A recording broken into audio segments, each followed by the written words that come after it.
go beautiful, Philip. The last game of the day was Gambit vs Fnatic. So I obviously went and got a temporary Gambit tattoo done from one of the booths, which NX In Your Face kindly recorded, even though the queue was about half an hour long. Thank you. Well, Philip, this is the decision that you will regret forever. We'll wear it with pride. It is beautiful. But the heat of the day, combined with wearing jeans, was taking its toll, and before doing anything tonight I wanted to return home and to freshen up. But first I wanted to get groceries and alcohol, because I didn't want to be that guy who takes everybody else's stuff, even if Hunanune does have a pretty awesome stash. So I went to find a Lidl. It gives the impression of being super close, but it's actually not. I felt I was walking into the middle of nowhere, yet even a mile out from the arena, almost every group I encountered was wearing CSGO clothing, and I was recognised several times. This was the week that CSGO players took control of Cologne. I've missed out on stuff like this before because I don't follow football or anything, but this was my time. To be able to go up to anybody, or to join anybody else's group, just because you share a passion for the game.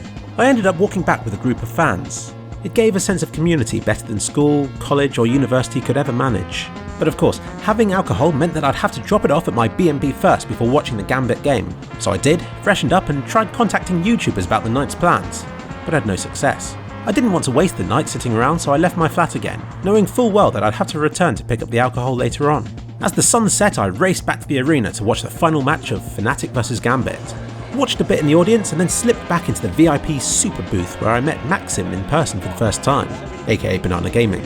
He was great and was part of a lovely crowd of people, and together we watched Gambit's chances slip away as Fnatic disrespected them round after round. If it was a banana, then yeah. What happens in the boat cabin stays in the boat cabin. Apparently not, but okay.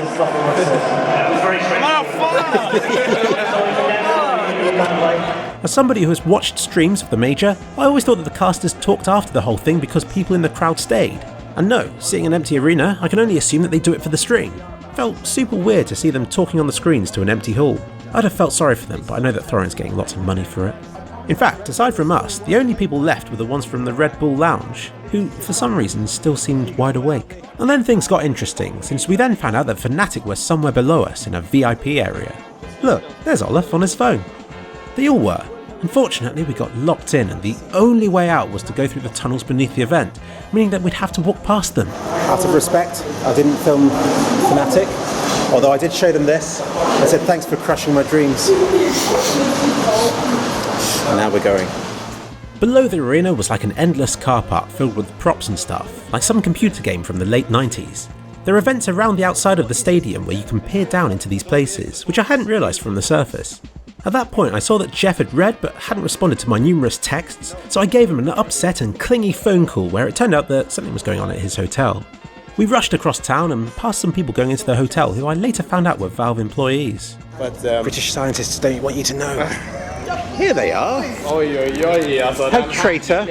We met up with everybody in the lobby and I got to check out an awesome Steadicam for filming super smooth, professional looking shots. I'd argue it's even better than Tommy TTK's crutch design. Only just though.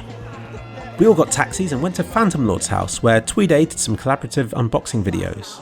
PhantomL0rd was staying in a penthouse on the top story of a hotel, complete with 2 balconies. Lots of people were there and we were free to drink and to mingle as we pleased, though obviously I had other people's stuff because mine was still back at the hotel. It's like the place you level up to in Grand Theft Auto, isn't it? Exactly, that was my first time. Oh, it's not a machete.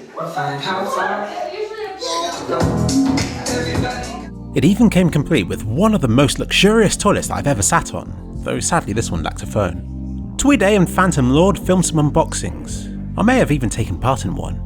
I'm still against gambling, mind, but as a guest in his house, I didn't mind opening one of those cases that were doomed to be unboxed anyway. Unique angle by kliksphilip. I got to talk to a lot of very interesting people here.